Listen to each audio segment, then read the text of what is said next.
Welcome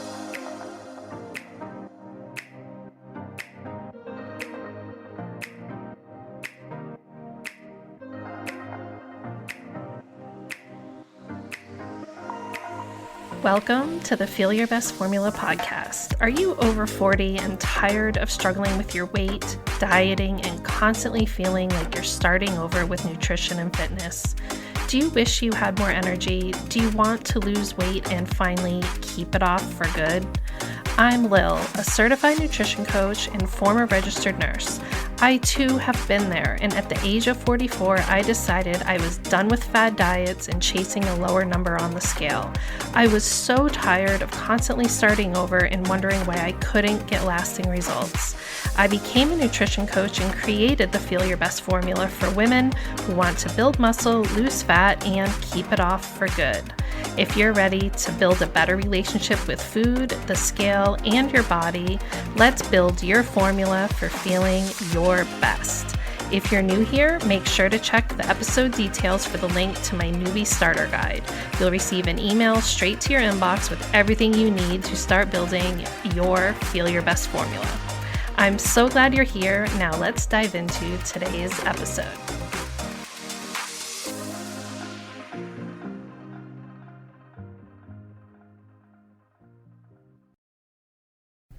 Hello, and welcome to episode 38 of the Feel Your Best Formula podcast. I'm Lil, and I'm excited you are tuning into part 2 of this topic of building your plan for success.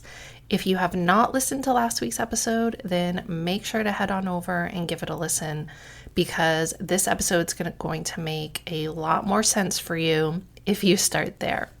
One reason I'm sharing this, and I know I've shared various aspects of my planning methods in previous episodes, but I think it's so important to work from a place of control and controlling what you can.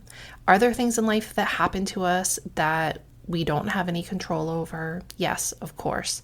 But I am always searching for those things that I can control myself, and working from that place where you are saying, I can do this because I have control over this, is such an important perspective to work from.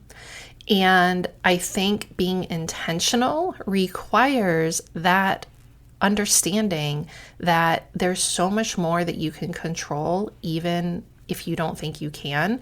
And anytime you're making an excuse, you're saying you don't have time, you're saying that you don't have the money, you're saying that there's just no way you can do something, you really got to look inside yourself and ask yourself if that is just an excuse, or if maybe there is a way that you can actually control the situation more than you think you can. For me, it was always my kids. Oh, I can't do this because of my kids. And then I realized, you know what? I can work out. I can put my kids in the gym daycare, and I can do my best to get my workout in. Yep. If they have an issue and they need to come get me from the daycare, so be it. But am I not even going to try? No, that's just an excuse. And when I would say that I couldn't work out and I was unable to do certain things, usually it was because I really just didn't care enough at that point in my life. I didn't care. I wasn't in a mental space where that was something I was willing to put the time, energy, and effort into.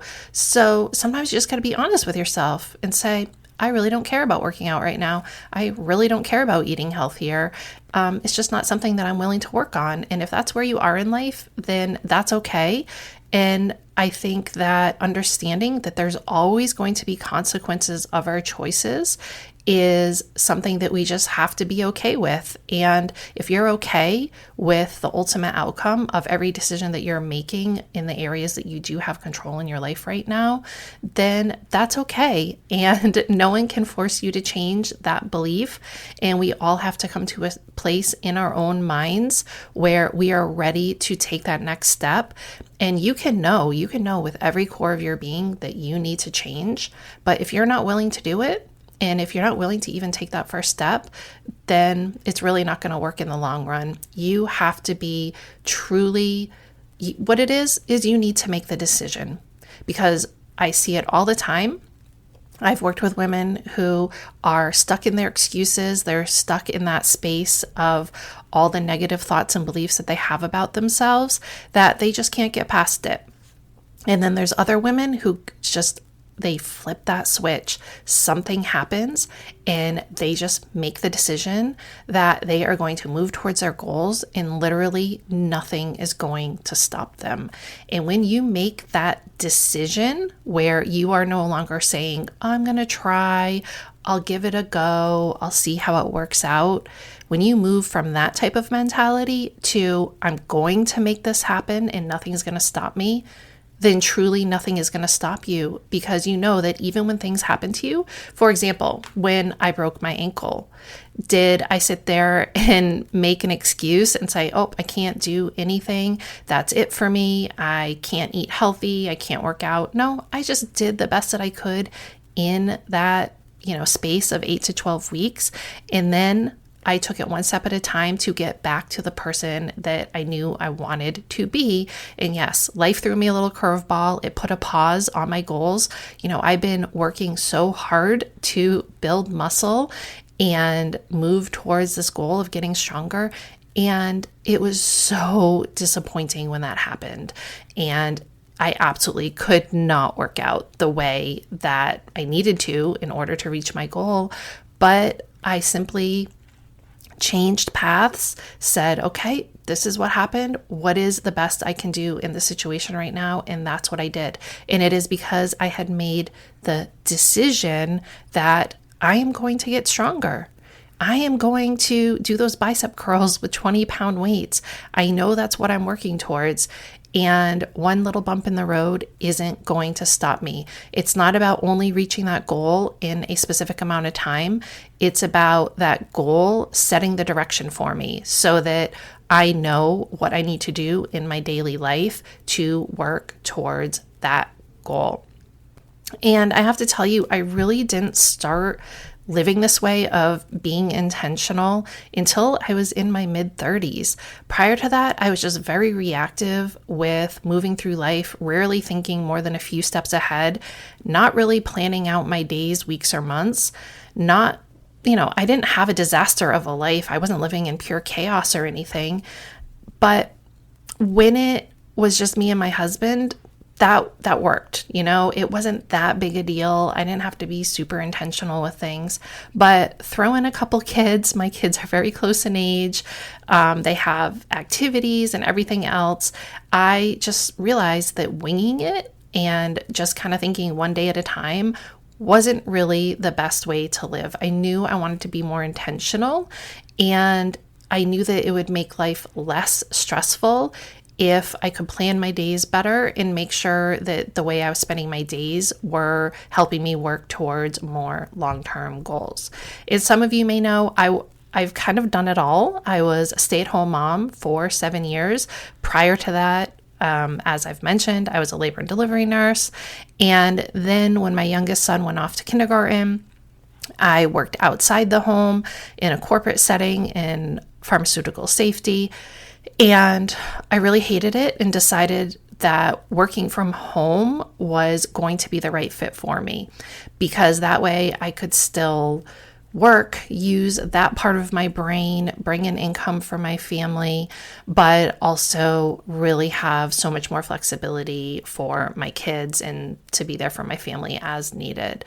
And to be honest, as someone who has done a little bit of, like I said, I was 100% stay-at-home mom for 7 years. I worked outside the home for a little over a year, almost a year and a half. And then now I have that hybrid life of working from home. And I will say that working from home, which I'm sure many of you listening do, I think you would agree, it actually requires a great amount of time management, discipline, and self-accountability, because when you go into an office, you physically can only do what you can do in the office. Like, of course, you could do things online related to your household, but you can't throw in a load of laundry. You can't do the dishes. And if those things are staring you in the face, but you also have work obligations, you have to have the discipline to say, I need to just go do my work. And then also you have to have the discipline to say, okay, now is time to do my household stuff. And it's this constant battle of these two pieces of our lives that we're constantly trying to balance. And really working from home and trying to figure that out for myself was very much a part of me deciding I need to have a system that works for me. And I think that so many of us women with careers and children just feel like we should be parenting and taking care of the household while we're at work. And then, when we are parenting and taking care of the household, we also in the back of our minds feel like we should be doing work. And it's really a struggle to get to a place where you can really draw a line in the sand and put your focus, when you're with your kids, put your focus on your kids, put your focus on your housework. And then when you're at work, put your focus on your work. It is constantly a balancing act. So creating a schedule and mapping out a game plan for these important areas of your life and building routines that support your success in all areas can truly be life-changing. So let me just be clear that routines are things that these are actions that you take on a regular basis. It's not something that you just do one time. For example, I have a morning routine. This is something that I've been doing for years and years now. And the things that I do in my morning routine, I do them so that they can support me having a less stressful life. Every day, I wake up, I empty the dishwasher, I do something with the laundry. Either I throw in a load of laundry or I fold a load of laundry from the day before. I make sure that I'm cleaning up after breakfast. I make sure that I'm getting my workout in. I make sure that I'm feeding the dog, feeding my children. These are all things that I repeat every single day. And the times that I miss those things, the times that I forget to run the dishwasher the night before, it creates more stress in the morning because then I end up with a backlog of dishes and I'm so mad at myself that, oops, I missed that part of my evening routine where I run the dishwasher. And basically what you're doing is creating a flow in your life where, do I want to run my dishwasher every night and empty my dishwasher every morning? Of course not. I would love to be, sitting on the beach in Tahiti, sipping a delicious cocktail, looking at the sunset. That would be lovely, but that isn't the reality of my life. And I want to enjoy this life, this time that I have on earth. And emptying my dishwasher every morning does make that more enjoyable because it decreases stress in my life. So when you're building routines, that's what you're looking for. What are these small actionable items that I can do on a regular basis that just creates a flow in my life where I don't end up with a backlog of things that create stress? So okay, let's get down to the nitty-gritty and dive into how to make this happen, how to build your plan for success. This is part 2, and we are going to talk about how your plan is actually the sum of how you spend your time each day. You can have a big plan, but if you're not doing anything on a regular basis to actually move you towards that goal, it's just a plan. It's not actually your lifestyle. You're never going to reach it. It's actually just a wish, right? And you can't expect to improve your health by sitting on the couch and eating Doritos and chugging soda daily. You can't expect to improve your income by playing solitaire on your computer all day. And the first step in this process of forming your goals, as you do in using the worksheets from part 1, is going to get you started. But now it's time to actually build your daily and weekly routine, which ultimately creates the results that you're gonna get each quarter, and it's gonna move you towards your goals. You may not hit your goals, but what you're doing is you're taking a path towards them, and maybe you're gonna be 50% closer, maybe you're gonna be 75% closer, maybe you're gonna be 25% closer. But the point is, you are closer to your goals at the end of that 12-week mark than you were on week 1. And in case you need a reminder, These routines are things you're going to do on a regular basis, and we're going to talk about weekly and daily. So the routines are where you repeat things. A task is just a one-off action or to-do item that you need to complete in order to implement your routine. So an example of that would be, okay, you've decided that working out is going to be part of your weekly routine. So you're like, okay, I don't have any great workout shoes. So a one-off task is going to be to purchase your workout shoes. You can't get started with the routine until you complete the task, if that makes sense. So first, we want to set up your ideal routines, and I recommend using whatever calendar system, whatever digital. This definitely is going to be easier for you to manage in a digital system. I use Google Calendar. That's the only one I know how to use. If you use something different, then I'm sure there's a way to do this in that calendar system. But what you're going to do is create a new calendar tab that is going to be your ideal routine. And we're going to break this down first into your weekly routine and then into your daily routine. And you can use color coding. I use yellow for my workout. I use purple for my sleep. I use green for my business stuff, and use whatever works for you so that you can, why I color code things is so I can look at my day and I can immediately know, okay, I see a big block of green there. That means I'm spending a good amount of time on my business. Oh, I see some bright pink. That means I have an appointment, which means I need to make sure that I'm planning my day appropriately so I can leave the house and bring whatever items I have with me. And it really can help you at a glance just get an idea of what the heck does my day look like. So you're going to be mapping out in this ideal routine, and you're going to be pretending. Like I said, it's ideal. You're pretending this is a perfect day. This is a perfect week. You live in a perfect world. And if you could control everything based on what your life looks like now, again, we're not living, sipping your cocktail on the beach in Tahiti. You are living in your home that you live in, with the people that you live in, with the job that you have. And you are building your best version of that. If you could control all the factors based on the constraints that you have and the obligations that you have, what is your week and day going to look like? So this might mean we're going to start with your week, mapping out when are you going to get your workouts in? And you're going to block off, okay, 6 to 7 a.m., Monday, Wednesday, and Friday. That's when I'm going to do my strength training. And you're going to put that in your calendar, right?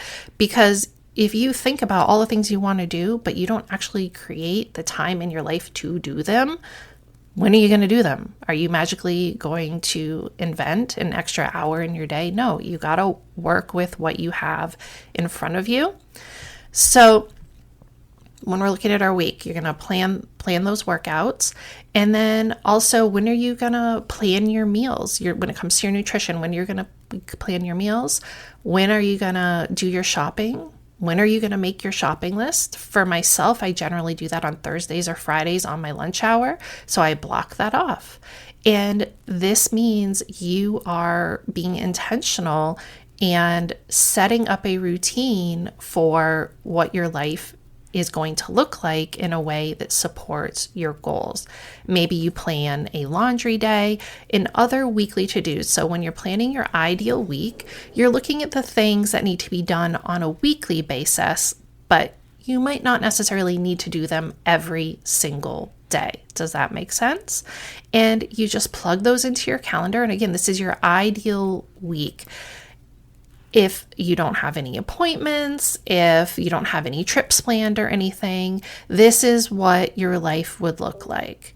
You're also keeping in mind that you need to be flexible, because not every week is going to be an ideal week. And you know what you want your week to look like in that ideal world where everything is the same and you could just repeat each week and that's going to move you towards your goals. But we live in the real world. So you have to be flexible and keep in mind that this is just your ideal. It is not necessarily going to be the reality, but you're giving yourself a framework to work from. Now, all we're going to do is break that down into your daily routines. Come the daily ideal day is what comes next.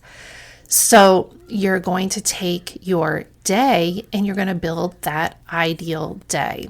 And one thing to keep in mind is that when it comes to your actual day-to-day life, your ideal day, you might have to have two calendars. I work with many women who are separated, divorced, their children go from their home to their ex-partner's home, and what they do is they build a routine for when their children are with them. They build a routine for when their children is not in their home. Does that make sense? So this is where your own unique needs and what your life looks like really comes in, because you have to take responsibility for building routines that work for your life. So what we're doing here is taking those habit goals that we have where we know we want to be living our life in a way that supports those long-term goals, and creating your morning routine, making sure each day that you're recognizing what are the hours that I need to work? When do I need to take my kids to playgroup? Are we going to the library this day? If you know on Mondays at 11 a.m. you have story time at the library, then you plug that into your calendar and you say, this is my ideal week. This is my ideal day. And on Mondays, I know we have this certain obligation at 11 a.m. So understand that as you work through each day, it might not look the same each day. You've already created the ideal week where you're doing your workout Monday, Wednesday, Friday. But say you look at the week ahead and you realize on Wednesday, you have a doctor's appointment at 8 a.m. Now, you are supposed to do your workout from 6 a.m. to 7 a.m., but that really doesn't leave you enough time to shower, get ready. So how are you going to approach that? Are you going to wake up at 5 a.m. that day and get your workout in? Or maybe simply switch the day and do the workout on Tuesday instead of Wednesday? And again, this is all about being intentional, and you can call me crazy. My husband actually, when he saw that I was using my calendar, and my calendar actually pops up, we have one of those Alexa, I think it's called an Alexa Show, where it's actually a TV screen. And he's like, you're blocking out, the TV time that we're watching shows together and when you're going to bed and everything. He just kind of chuckled. And I'm like, yes, I have to, because sometimes I do need to do a little bit of work at night. I'm trying again to balance household stuff and working from home. So if I don't block out and set aside that time that we're watching, the latest show that we're interested in, then I might be tempted to do some work, or maybe I do need to do some work and there can't be TV time that night, whatever it is. And I block out my time. I block out my time to sleep so that I'm setting that commitment to myself that I'm going to bed by 10 p.m. I block out a time for my morning routine, and I block it out on the calendar, and it just says morning routine. And I know those items that need to be done within the morning routine. I block out my workouts, my lunchtime, my dinner time, my household chores. And on a daily basis, those chores might look a little different, but I'm making sure that I have time in my calendar where I know I'm getting household stuff done. And it might mean that I delegate some of that to my kids or whatnot, but I have to make sure that these things are getting done. And another thing, especially when you start doing this, highly recommend that you allow an additional 15 minutes to anything that you're blocking out, because what I learned is most things take a little bit longer than you think they will. And some things take a very short amount of time. I can empty a dishwasher in under 2 minutes, but when it comes to getting your workout in, adding a little extra 15 minutes, if you're going to be doing a 30-minute workout, you need to be setting aside a minimum of 45 minutes to an hour to just get that half-hour workout in. You got to get dressed. You got to warm up. You're going to want to do some stretching at the end. You want to give yourself time maybe to have a pre-workout drink, pre-workout snack. You got to make sure that you're eating after your workout. So just build all those things into it and make sure that you're not causing overwhelm by shortchanging yourself on the time that you're giving yourself to finish these parts of your routine. So I also, as I mentioned, I color code everything and use what works for you when it comes to color coding, where it just makes sense. I do my business stuff in green. Green is the color of money. Yellow is my workout because it's like, hello, you need to do this, and it really brings it to my attention. I have household chores in blue because in my mind, that's very calming, and getting household chores done leads to a more calm and peaceful home setting. Walking the dog and going for a walk is also considered a household chore in blue for me because that's something that I just find really enjoyable. And it is a task that needs to get done with, she needs a walk. She's an important part of our household and she can't go walk herself.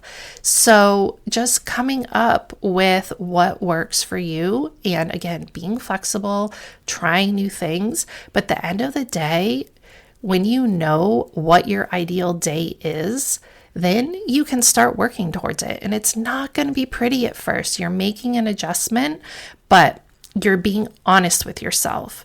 If you are someone that says, I'm going to work out 5 days a week and I'm going to do this boot camp and I'm going to do the strict diet and all of these things, and then you look at your day-to-day life and realize this is not going to work. I have to work X amount of hours. My kids have all these activities.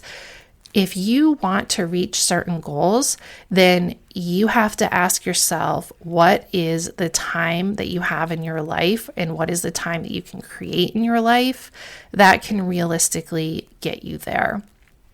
Because that's the only way you are going to be successful is if you are honest about the amount of effort you're willing to put in, the amount of change that you're willing to make. I mean, you may have to decide that you're going to give up watching your favorite TV show for a certain amount of time so that you can go on a walk or so that you can get your workout in. You might play around with doing your workout in the morning and seeing if your workout can be part of your morning routine, or you might try to add it into your evening routine. But here's the thing, if you notice that this ideal day that you map out for yourself, that you're not getting your stuff done, then you need to have a little heart-to-heart conversation with yourself and say, what is going to work? Is the reason I'm not getting it done because I'm actually just not putting the effort in? I'm sabotaging myself. I'm letting other people's needs override this decision that I made for myself, this commitment that I made for myself? Or is this ideal day something that I am really willing to commit to and continue working on? So the goal here is to plan out what you want your week and your days to look like, because that's the nitty-gritty of your life. And you have to build it in a way that works for you and that you're willing to commit to. It's probably going to bring to light some of the habits that are getting in the way of your goals. You may realize you need to go to bed earlier, you need to watch less TV, you need to scroll less on your phone, you need to plan your meals better, you need to wake up earlier. There's all these things that you might just figure out, okay, this is why I have not been able to do this in the past, but I am making the decision to make this happen. This goal is important enough for me that I am going to change the way I'm doing things now so that I can reach that goal, because ultimately my happiness is two things. It is, number one, the joy of how I live my everyday life, and number two, It's going to also be really joyful when, a year from now, I realize that I've gotten stronger. I realize that I feel so good because I've been eating really healthy foods. I've probably lost a few pounds, or being really intentional and following a macro plan, working with a nutrition coach, or working with other people that can help you improve your life from an expert perspective and getting that expert support. So what I want you to do is, number one, make sure that you use that worksheet that I provided for you so that you can actually start mapping out what that goal is. And then open up your calendar system and start mapping out what your day-to-day life is going to look like. I'm going to put links to blog posts that I have, and you may have already read these, but I have entire blog posts on how to build a morning routine, how to build an evening routine, how to build a weekly reset routine where each week you go in and you see what your week ahead looks like, and you make sure that you have all those important things mapped out for you in the week ahead. So just to review, your plan for success. Number one, start setting shorter time frames for your goals. Start using a quarterly goal system. Number two, start planning out your ideal week and be flexible, change things around as needed, but have an idea of what does your best week look like for you, and then break that down into your daily ideal day-to-day life, where your Mondays might look a little bit different than your Thursdays, but overall, every single day, you are having habits and routines that help you work towards that quarterly goal. All right, I want to end with a quote that I recently shared on my Instagram, and I don't know who said it. I don't know who to attribute it to, but this is what it says. Excuses make today easy, but they make tomorrow hard. Discipline makes today hard, but it makes tomorrow easy. And that is exactly what building your plan for success is all about. Let me repeat that.